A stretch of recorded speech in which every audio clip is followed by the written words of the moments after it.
ជំរាបសួរបងប្អូនទាំងអស់នាងខ្ញុំផាណែតថ្ងៃនេះមានប្រធានបទមួយមកចែករំលែកជូនបងប្អូនស្ដីពីគម្រោងនិងវិស័យអតិភិបដែលអ្នកវិនិយោគអាចស្នើសុំចូលសញ្ជាតិខ្មែរបានមានដូចខាងក្រោម 1. កសិកម្ម 2. កសិឧស្សាហកម្ម 3. ឧស្សាហកម្មកែច្នៃផលិតផលកសិកម្មនិងឧស្សាហកម្មកែច្នៃចំណីអាហារ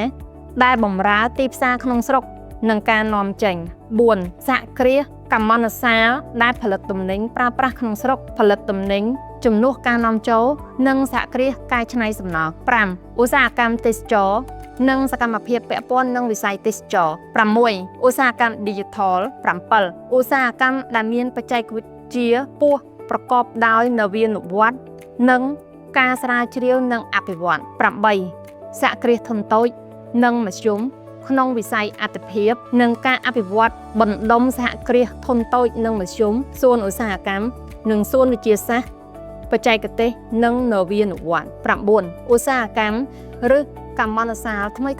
ផ្ដល់តម្លៃបន្ថែមខ្ពស់មាននវានុវត្តន៍និងភាពប្រកួតប្រជែងខ្ពស់ 10. ប្រភេទឧស្សាហកម្មបម្រើឲ្យខ្សែចង្វាក់ផលិតកម្មតំបន់និងសកលលោក 11. វិស័យធនាគារនិងស្ថាប័នហិរញ្ញវត្ថុផ្ដល់ហិរញ្ញប្បទានដល់សហគ្រាសធុនតូចនិងមធ្យម 12. វិស័យលំនៅឋានមានតម្លៃសមរម្យឬលំនៅឋានតាមតំបន់ដែលរាជរដ្ឋាភិបាលផ្ដល់អាទិភាពព័ត៌មានលម្អិតបងប្អូនអញ្ជើញមកក្រុមហ៊ុន Dynamic Accounting Service ហៅកាត់ DAS ឬជួយចុច like ឬ comment នៅខាងក្រោមសូមអរគុណ